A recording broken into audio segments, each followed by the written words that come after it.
In this video, I'm going to explain the ending of the Shattered Veil Easter egg, as there are so many incredible story details, huge reveals from Richtofen, as well as our first teaser towards DLC 4, where we're going to be going to Janus Towers. There is so much incredible storyline lore to dive into here, explaining the emotional backstory to Richtofen, story beats all the way from Cold War that finally explain themselves, and sets up the threat for the final DLC map. So sit back and relax as I explain the entire ending. To begin this explanation, let's first play you the first cutscene in its entirety, and we'll go through it part by part.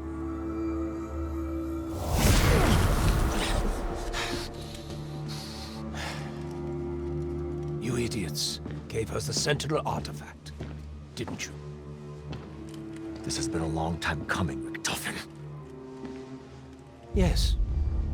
Yes, it has. A whole decade. 10 years since my wife and child were killed in a botched hit intended for me. Burned alive in a fire set by an inept, one-eyed CIA assassin, with help from his German accomplice. My God. Maxis and I. We killed your family. You knew. The whole time we were working for Requiem. You knew. It's why you were handpicked. Kept where I could see you, kept under my thumb. At least Maxis proved useful. Everything I have done.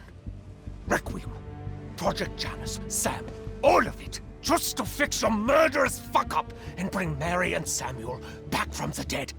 And now, you have lost the one thing that can actually do it!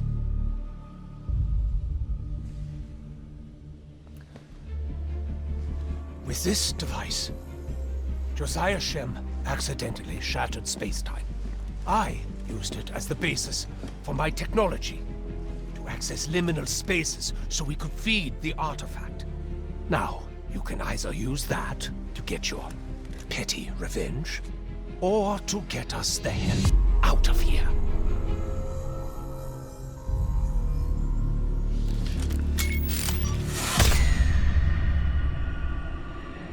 Where by activating the Sentinel Artifact, our crew are teleported into a liminal version of Richtofen's bedroom, where Richtofen has been trapped ever since the Liberty Falls intro cutscene, where Sam teleports him into the Dark Aether. As we progress through the map's story, we learn that the mansion is home to liminal spaces, which are transitional or transformative areas often associated with a sense of being in between, which can be used to power the Sentinel Artifact. During this encounter, Richtofen finally reveals the emotional turmoil that has made him become the person he is today, explaining it's been 10 years since his wife and child were killed in a botched house fire that was conducted by Gregory Weaver and Samantha Maxis in a plot to try and take out Edward Richtofen, but instead failed, killing his wife and son. We learn that Weaver was completely unaware of his actions killing his wife and son, and in response, Richtofen finally reveals this entire time that in retaliation for this horrific event, Richtofen handpicked Weaver as part of the Requiem crew that we played as in Black Ops Cold War. All the way back in the start of the 1980s, Richtofen, who worked at the CIA under the Directorate of Science and Technology, devised a secret office known as the Office of Requiem, a internationally backed organization and faction acting as the CIA's most secretive department to contain and investigate the dimensional breaches across the globe. Unbeknownst to Weaver and the rest of Requiem, Richtofen had ulterior motives when creating Requiem. He specifically chose Weaver and the rest of the Requiem members to keep them under his thumb, doing his dirty work while he was above all else dedicated to the completion of Project Janus, secret research organization intended to use Ethereum to manipulate space-time and secure a Sentinel artifact in order to bring back his wife and son. In intel on the map, we actually learned that in 1987, Richtofen was using Terminus Island to try and create clones of his own son, or instead of trying to bring his son back from the dead, to create a clone version. As we all know with what happens on Terminus Island and human experimentation, it doesn't end well, where the clone of his son was becoming less and less human by the day, so resorted to euthanasia and for ulterior solutions to bring back his wife and son, which led him to pursue Gabriel Croft's research and learn about the Sentinel Artifact and how to use it. We learn that the liminal spaces in the mansion can power the Sentinel Artifact and wanted to use the Sentinel Artifact's power to bring back his wife and his son. Combining the Sentinel Artifact, which is now in the SAM AI's hands, the other material needed to power the Sentinel Artifact is Prima Materia. This is something Richtofen learned through vast research from his adopted father, Gabriel Croft, who explains it as a substance that can pretty much become anything you want it to be. However, Gabriel Croft didn't want to help his son Richtofen because of how obsessed he had become with Prima Materia and using that to bring back his family. He discussed all of this at length with the SAM AI, who started getting other ideas on what she could use Prima Materia with. In the ending cutscene, Richtofen reveals that the SAM AI doesn't want to save Maxis,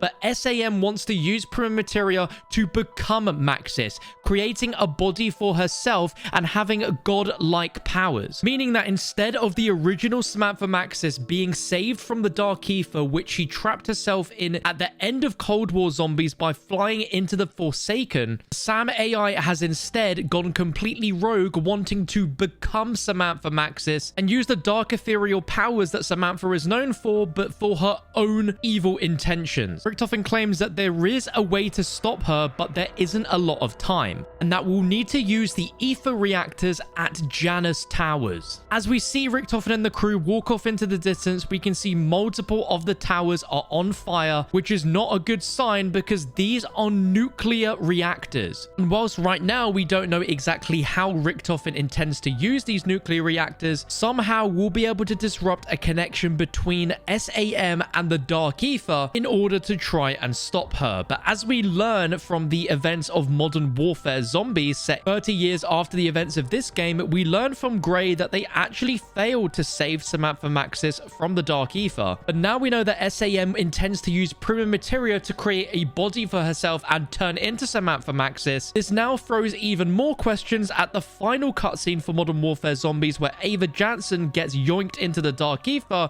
as this might not actually be the Samantha Maxis that takes her, but the S.A.M. version of Samantha Maxis in human body form. As we said before, going into Janus Towers, not much is known so far, but one character which is going to be very important is the return of Dr. Panos, who in intel was last seen entering the Janus Towers. Everyone's favorite egghead Blanchard realizes that Panos has become evil and is fighting throughout the Liberty Falls area in order to track him down and kill him. During the events of the Liberty Falls Easter egg, we know that Panos was briefly trapped within the Dark Aether, and whilst in there was communicating with a mysterious entity, and it's revealed through intel in the Shattered Veil that this is a male who has a ton of Dark Aether powers, who promises that if Panos helps him, then Panos will become his agent and create a future that they will fashion together, hinting at some higher being existing in the Dark Aether, using Panos like a pawn piece in a chess game. And as of right now, indications point this to potentially being Cortifex